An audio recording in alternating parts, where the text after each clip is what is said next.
ఓం మహాగణాధిపతయే నమః. ఓం గురుభ్యో నమః. ఓం శ్రీమాత్రే నమః.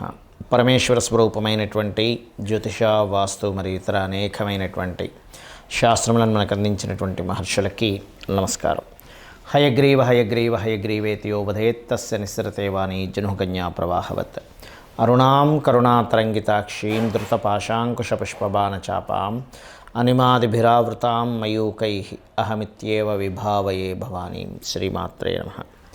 ప్రేక్షకులకి ఆ లలితాంబిక అమ్మవారి యొక్క అనుగ్రహం పరిపూర్ణంగా కలగాలని మనస్ఫూర్తిగా కోరుకుంటూ మనం ఈరోజు చెప్పుకోబోయేటువంటి టాపిక్ ఏదైతే ఉందో, ముఖ్యంగా ఈ యొక్క అక్టోబర్ మాసంలో 1వ తేదీ నుంచి నెలాఖరి వరకు ఉన్నటువంటి గ్రహస్థితి ఏ విధంగా ఉంది అని ముఖ్యంగా ముందుగా చూసుకున్నట్లయితే, ఈ యొక్క మాస ఫలితాల్లో కుజుడు మిథునంలోని, అదేవిధంగా గురువు వృషభ రాశిలోని మనకి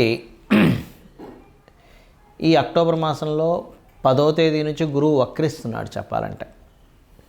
అదేవిధంగా అక్టోబర్ 20వ తేదీ నుంచి కుజుడు నీచ పొందుతున్నాడు, గుర్తుపెట్టుకోండి. అదేవిధంగా మనకి కన్యారాశిలో 17వ తేదీ వరకు కేతువుతో రవి ఉంటూ, ఈ రవికేతువులతో పాటు మనకి ఆ యొక్క బుధుని యొక్క సంచారం ఉంటూ, ఆ బుధుడు 13వ తేదీ నుంచి తులలోకి రావడము, 11వ తేదీ నుంచి శుక్రుడు వృశ్చికంలోకి వెళ్ళడము, శని వక్రించి కుంభంలో ఉండడం జరుగుతుంది. ఈ యొక్క గ్రహస్థితిని అనుసరించి ద్వాదశ లగ్నాల వారికి, లగ్నం తెలియని వారి రాశి వారికి ఎటువంటి శుభ ఫలితములు జరగనున్నాయి, ఏ విషయాల పట్ల జాగ్రత్తగా ఉండాలనేటువంటి విషయాలు చెప్తుంది. నేనైనప్పటికీ కూడా చెప్పిస్తుంది సాక్షాత్ ఆ లలిత అమ్మవారి చెప్పిస్తుందని భావిస్తూ ఒక్కొక్క లగ్నం గురించి లేదా ఒక్కొక్క రాశి గురించి తెలుసుకుందాం. కర్కాటక లగ్నము, కర్కాటక రాశి. కర్కాటకం వారికి కనుక చూసుకున్నట్లయితే, ఇక్కడ ఉన్నటువంటి గ్రహస్థితి ఏదైతే ఉందో, రాశి నుంచి 12వ స్థానంలో కుజుని యొక్క సంచారం 20వ తేదీ వరకు ఉంది. 10వ తేదీ నుంచి గురువు వక్రగతి. దీనివల్ల ఏమిటంటే, విదేశాలకు వెళ్ళి ఉన్నత విద్యలు చదువుకోవడానికి, మీరు మీ యొక్క పితృదేవతల యొక్క అనుగ్రహం మీ మీద కలగడానికి ఇప్పుడు ఉండేటువంటి గ్రహస్థితి అనుకూలిస్తుంది. కాకపోతే ఎప్పుడైతే 20వ తేదీ నుంచి లగ్నంలో కుజుడు వస్తాడో, ఇక్కడ మాత్రం కాస్త ఇన్సూరెన్సెస్ చేయించాల్సిన విషయంలోని, వాహనాల మీద స్పీడ్గా వెళ్లకుండా ఉండడము, సంతానం కోసం చేసే ప్రయత్నము, ఎవరినైనా ఇష్టపడిన వారికి ప్రపోజ్ చేసేటువంటి అంశాల్లో కొంత ఘర్షణ వాతావరణం చూపిస్తుంది, స్ట్రెస్ చూపిస్తుంది. కాబట్టి ఈ యొక్క అంశాల్లో కాస్త జాగ్రత్తగా ఉండండి. గవర్నమెంటు లేనట్లయితే కొన్ని ఆరోగ్య సంబంధించిన కొన్ని కేంద్రాలు ఏర్పరచుకునేటువంటి విషయాల్లోని, బికాజ్ ఆఫ్ ఈ యొక్క రవి 17వ తేదీ నుంచి తులారాశిలో నీచ పొందుతున్నాడు, ధనాధిపతి అయి, దాని మీద కుజుడు దృష్టి కూడా ఉంటుంది. కాబట్టి ఏంటంటే కొన్ని ఫ్లక్చువేషన్స్ ఫైనాన్షియల్గా ఏర్పడతాయి. ఒక ఈ నెలలో ఏంటంటే కొన్నిసార్లు బాగా డౌన్లో ఉంటే కొన్నిసార్లు బాగా హైక్ కూడా వెళ్తుంది ధనయోగం అనేటువంటిది, ఎందుకంటే నీచభంగ రాజయోగం ఉండడం వల్ల. అయితే ఇక్కడ 3వ స్థానంలో కేతు ఉన్నందుకు మాత్రం మీరు పర్టికులర్గా అగ్రిమెంట్స్ చేసేటప్పుడు, అందులోనే ఏదైనా గవర్నమెంట్ రిలేటెడ్ సంబంధించినటువంటి భూములకు సంబంధించిన విషయంలో గవర్నమెంట్తో కొన్ని అగ్రిమెంట్ చేసుకుంటారు, ఇన్ని సంవత్సరాల లీజ్ అని. దానిలో ఉన్నటువంటి అగ్రిమెంట్లో ఉండేటువంటి ఏవైతే మనకి కొన్ని కండిషన్స్ ఉంటాయో, ఆ యొక్క కండిషన్కి సంబంధించినటువంటి విషయాల్లో అవి ఎలా ఉన్నాయి, అదేదైనా మీకు భవిష్యత్తులో ఇబ్బందినిచ్చేటువంటి దాని పరంగా ఉందా అనేటువంటి చూసుకొని అగ్రిమెంట్ చేయండి. ఇక వివాహ నిర్ణయాలు, వివాహ సంబంధించిన విషయంలో వీలున్నంత మటుకు ఇప్పుడు అవాయిడ్ చేయడం మంచిది. బికాజ్ ఆఫ్ సప్తమ స్థానాల్లోకి అష్టమంలో ఉండే శని వస్తూ కుజుడు దృష్టి కూడా ఉంది అక్కడ. కాబట్టి ఆ కుజుడు దాదాపుగా ఒక నెల రోజుల పాటు ఇక్కడ ఉన్న 20 నుంచి 20 వరకు ఉన్న మరలా 12లోకి వెళ్ళి మళ్ళీ లగ్నంలోకి వస్తాడు. అంటే ఇది ఒక 5-6 నెలల పాటు ఈ కాంబినేషన్ అనేటువంటిది ఉంటుంది. కాబట్టి ఆ శని కూడా మారాలి. కాబట్టి కొంత ఏంటంటే ఏదైనా కొద్దిగా విదేశీ సంబంధాలు కుదిరే ఛాన్సెస్ ఎక్కువగా ఇస్తాడు ఇక్కడ. కాకపోతే స్ట్రెస్ కూడా ఇస్తాడు. ఒక వివాహం అనుకోగానే కొంత స్ట్రెస్, కొన్ని బిజినెస్లు పార్ట్నర్షిప్తో చేద్దాం అనుకున్నప్పుడు వాళ్ళ ద్వారా కొంతవరకు ఒత్తిడి, లేదా వాళ్ళు ఇంకా నువ్వు నాకు చూపించట్లేదు దానిలో ఉండేటువంటి గ్రోత్ అనేటువంటి ఒక దీన్ని చూపిస్తూ ఉంటాడు. అయితే ఇక్కడ మీరు చేయవలసినటువంటి దేవతా ఆరాధన ఏమిటి చూసుకున్నట్లయితే, ప్రధానంగా మీరు ఇక్కడ సుబ్రహ్మణ్యేశ్వర స్వామిని, ఆంజనేయ స్వామి యొక్క ఆరాధన, బయట ఉండేటువంటి గోవులకు కావచ్చు, కొన్ని పక్షులకు కావచ్చు, సునకములకు కావచ్చు, వాటికి ఏదైనా ఫుడ్ తినిపించడం, వీటి ద్వారా మీకు రిలీఫ్ అనేటువంటిది వస్తుంది. ఎందుకంటే కుజుడు నీచబడ్డప్పుడు ఈ యొక్క మార్గాల ద్వారా, ఈ యొక్క వాటి ద్వారా మీకు స్ట్రెస్ అనేది జరుగుతూ ఉంటుంది. కాబట్టి ఈ యొక్క విషయాల్లో ఇది చేయండి, అన్ని విధాలా బాగుంటుంది. ఈ నెల 20వ తేదీ నుంచి కుజుడు నీచ పొందుతున్నాడని చెప్పుకున్నాం. అయితే ఇక్కడ చాలామందికి జాతకం ఉంటుంది, వాళ్ళకి డేట్ ఆఫ్ బర్త్ రాస్తారు, కొంతమంది రాయరు. పలానా లగ్నం అని కానీ నక్షత్రం అని కానీ రాశాను కానీ తెలియదు. మరి తెలియని వాళ్ళ పరిస్థితి ఏమిటి చూసుకున్నట్లయితే, మీరు నవగ్రహాలలో కుజ శని గ్రహాల దగ్గర దీపారాధన చేయండి. గోశాలకు వెళ్ళి గోవులకి క్యారెట్స్ బెల్లము తినిపించండి. ఎందుకంటే మీ యొక్క జన్మజాతకంలో గనక కుజశనుల యొక్క సంబంధం ఉంది అంటే, ఎలాగా కుజశనులు కలిసి ఉండడం కానీ, కుజుడు రాశుల్లో శని, శని రాశుల్లో కుజుడి పరివర్తనా యోగం ఉండడం కానీ, లేనట్లయితే ఒకే రాశి సంబంధం అంటారు. అంటే చూడ్డానికి అవి వేరువేరు రాశుల్లో ఉన్నట్టున్న ఏకరాశి సంబంధం అంటే, ఎలాగా సింహము కర్కాటకంలో ఉన్న, లేదా మనకి మిథునము కన్యా రాశుల్లో ఉన్న ఈ రెండు బుధరాశులే. అదేవిధంగా శుక్రరాశుల్లో ఒక్కోసారి తులలో ఉంటే కుజుడు శని వచ్చి మీ జన్మజాతకంలో వృషభంలో ఉంటాడు, లేదా వృశ్చికం మేషము, ధనస్సు మీనము, మకరము కుంభము ఇలా ఉన్నా కూడా కనెక్టివిటీ ఏర్పరచుకుంటాయి. అలా మీ జన్మజాతకంలో ఉన్నప్పుడు, ఇలా గోచారంలో ఈ యొక్క కుజశనులు కనెక్టివిటీ ఉన్నప్పుడు, మీకు ఏదైనా కుజుడి యొక్క మహాదశ కానీ శని యొక్క మహాదశ కానీ నడుస్తున్నప్పుడు అది వివాదాలకు దారితీస్తుంది. కాబట్టి వాటికి కొంచెం దూరంగా ఉండండి.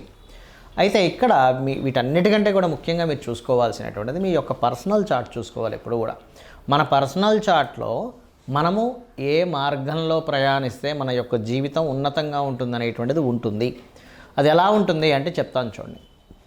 మీ యొక్క నేచర్ ఏదైతే ఉందో ఆ నేచర్కి తగ్గట్టుగా మీరు ఉంటేనే మీ యొక్క లైఫ్ బాగుంటుంది, గుర్తుపెట్టుకోండి. అంటే ఎలాగా మీ యొక్క జాతకం చెప్తుంది చాలా స్పష్టంగా, నువ్వు ఇలా ఉంటే బాగుంటావని. ఇప్పుడు అందరికీ ధనమే కావాలి, ఎందుకంటే ధనం మూలం ఇదం జగత్. కాబట్టి మీ యొక్క ధన యోగం ఎందులో ఉంది? వ్యాపారంలో ఉందా, ఉద్యోగంలో ఉందా, విదేశాలకు వెళ్ళడం ద్వారా ఉందా, సర్వీసెస్ చేయడం ద్వారా ఉందా, మీడియేటింగ్ చేయడం ద్వారా ఉందా అనేటువంటిది మీ ధనాధిపతి చాలా స్పష్టంగా చెప్తాడు. ఒక్కో వ్యక్తికి ఒక చూడండి, బంగారం అమ్ముతే ఉంటే ఒక వ్యక్తికి బంగారంలో లాస్ వస్తుంది. అదేమిటంటే బంగారంలో కూడా లాస్ వస్తుంది అంటే వస్తుంది. ఒక వ్యక్తికి చెత్త అమ్ముకోవడం ద్వారా కూడా డబ్బులు వస్తాయి. అంటే ఏమిటి? మీ సెకండ్ లార్డ్ ఏ కాంబినేషన్లో ఉన్నాడు. కొంతమంది తెలియక సంపాదించిన ధనాన్నంతా తీసుకెళ్ళి ఒక దగ్గర పెడతారు, అక్కడ నష్టపోవడం జరుగుతూ ఉంటుంది. ఆ రకంగా దాదాపుగా ఏంటంటే మీకు తెలియకుండానే కొన్ని తప్పిదాలు జరుగుతుంటాయి. మీ యొక్క జన్మజాతకాన్ని స్పష్టంగా అంటే ఒక దాని గురించి సరైన పట్టున్నటువంటి మీకు తెలిసిన ఆస్ట్రాలజర్కి చూపించుకున్నట్లయితే చాలా స్పష్టంగా చెప్పడం జరుగుతుంది. ఏమంటే ఇక్కడ మీరు ఇన్వెస్ట్మెంట్ చేయండి, ఇక్కడ మీరు చేయొద్దు, ఇది ఇలా చేయండి అనేటువంటిది. అదేవిధంగా కొన్నిసార్లు కొన్ని ప్రయత్నాలు చేస్తుంటాం, ప్రయత్నం సఫలీకృతం అవ్వదు. దానికి పర్టికులర్గా మీ జన్మజాతకంలో ఏ గ్రహాలు యాక్టివ్ అయితే, ఏ గ్రహాలు డీయాక్టివ్ అయితే మీ ప్రయత్నం సాగుతుంది అనేటువంటిది ఉంటుంది. అదేవిధంగా మీ యొక్క జాతచక్రంలో జ్యోతిష్శాస్త్రం అంతా ఒక ఎత్తైతే వాస్తు మీరు ఏ డైరెక్షన్లో ఉండాలి అంటే చిన్న ఎగ్జాంపుల్ చెప్తాను చూడండి. మనకి మన లైఫ్లో కూడా కొన్ని చేసే పనులు, చేయకూడని పనులు ఉంటాయి కొన్ని. అలాగే జ్యోతిష్శాస్త్రం వాస్తుపరంగా కూడా ఉండకూడని డైరెక్షన్స్, ఉండే డైరెక్షన్స్ ఒక్కొక్కరికి ఒక్కో రకంగా ఉంటుంది. మీ పేరులో ఉండే మొదటి అక్షరాన్ని వర్గుగా తీసుకొని వర్గు నిర్ధారణ పరంగా మీరు ఏ డైరెక్షన్లో ఉంటే బాగుంటుంది అంటే, మనకు శాస్త్రంలో అన్ని డైరెక్షన్స్ మంచివే, కానీ మీకేది సరిపోతుందని చెప్పబడింది శాస్త్రంలో. మీ పేరులో ఉండే మొదటి అక్షరాన్ని మీరుండే డైరెక్షన్ని తీసుకొని దాన్ని క్యాల్కులేట్ చేస్తారు. దాన్ని వర్గు నిర్ధారణ అంటారు. దాని గురించి నేను 8 వీడియోలు చేశాను. పంచాంగాల్లో కొన్ని తప్పులు ఉన్నాయని చెప్పాను. మీరు అది క్లియర్గా క్యాల్కులేటివ్గా చెప్పినటువంటిది మీరు చూసుకోవచ్చు కూడా. అదేవిధంగా కొంతమందికి సంతానం ఎందుకు కలగట్లేదని కానీ దానికి ఏం చేసుకోవాలి, చిన్న రెమెడీస్తో దక్షిణామూర్తి ఆరాధన, దత్తాత్రేయుడు యొక్క ఆరాధన ద్వారా సంతానం కలుగుతుంది. లేదా మీ పంచమాధిపతి ఎవరో తెలుసుకొని చేయొచ్చు. కొన్నిసార్లు అదే పంచమాధిపతి షేర్ మార్కెట్కి, సినిమా ఫీల్డ్కి, కొన్ని లవ్ రిలేటెడ్ సంబంధించిన విషయాలు కూడా కనెక్ట్ అయి ఉంటాడు. అలాంటప్పుడు ఆ ఫీల్డ్స్లో రాణించే యోగం ఉంటే ఖచ్చితంగా రాణిస్తారు, అందులో ఎటువంటి సందేహం లేదు. కొంతమందికి సినిమా ఫీల్డ్లోనే టాప్ పొజిషన్లోకి వెళ్తారు, అదే సినిమా ఫీల్డ్లోకి వెళ్ళడం ద్వారా డౌన్ఫాల్ అవుతూ ఉంటారు. సో అది అసలు ఎందుకు జరుగుతుంది అనేటువంటిది మనం పట్టుకోగలగాలి. అదేవిధంగా వివాహ సమయాన్ని కానీ, వ్యాపార సమయాన్ని కానీ, విదేశాలకు వెళ్ళేటువంటి యోగాలు కానివ్వండి, కొన్ని తెలుసో తెలియకో పూర్వజన్మలో చేసినటువంటి కొన్ని కర్మల ఆధారంగా కొన్ని దోషాలు ఏర్పడతాయి. అంత మాత్రం చేత ఏదో దోషం ఉంది, నా జీవితం ఇంక ఇక్కడ అయిపోయింది, ఏలినాడు శని నడుస్తుంది కాబట్టి ఏదో అయిపోయింది, సర్పదోషం నడుస్తుంది కాబట్టి ఇంక నా జీవితం అయిపోయింది అనడానికి లేదు. అలా ఎక్కడా కూడా శాస్త్రంలో చెప్పలేదు అంటారు నేను. ఎందుకంటే ఏ మహర్షి కూడా, ఏ గ్రంథంలోని కూడా నీకు ఈ దోషం ఉంటే నీ లైఫ్ ఇంకా అయిపోయిందని ఎక్కడ రాయలేదు. చూపించండి కావాలంటే. నీకు ఈ దోషం ఎందుకు ఏర్పడిందో చెప్పాడు మహర్షి.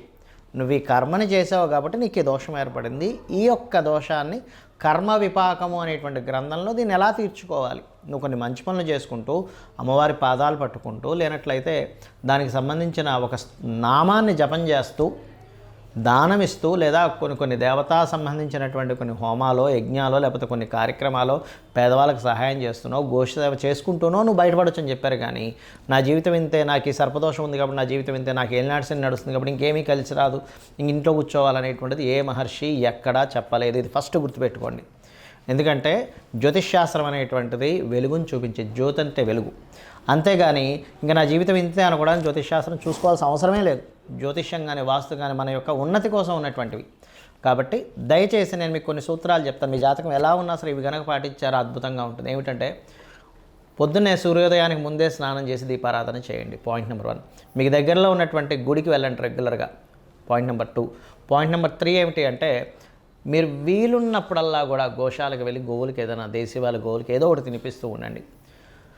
4వది మీకు తోచిన సహాయం పేదవాళ్ళకి ఏదో ఒక రూపంలో ఇస్తూ ఉండండి. ఇది మీకు చాలా, లేదా పక్షులకి జంతువులకి ఏదో ఒకటి తినిపిస్తూ ఉండండి. 5వ పాయింట్ ఏంటంటే వీలున్నప్పుడల్లా 4 డబ్బులు ఉన్నప్పుడు క్షేత్ర దర్శనం చేయండి. ఏ క్షేత్రంలో ఏ గంధర్వుడో మహర్షో లేకపోతే యక్షుడో ఏ సిద్ధుడో మీకు తెలియకుండా సూక్ష్మ రూపంలో ఉంటూ మీ యొక్క కర్మలను తొలగించేటువంటి యోగం మీకు పడుతుంది. ఇవి చేయండి చాలు. అంతేగాని ఏదో దోషం ఉంది, ఏదో అయిపోతుంది, నా జీవితం ఇంతే అనేటువంటి వాటిల్లో ఉండి అనవసరంగా మీ యొక్క జీవితాలు పాడు చేసుకోకండి. ఇవి చేయండి చాలు, మీ జీవితం అద్భుతంగా ఉంటుంది. అమ్మవారి అనుగ్రహం మీకు పరిపూర్ణంగా కలగాలని మనస్ఫూర్తి కోరుకుంటూ శ్రీమాత్రే నమః.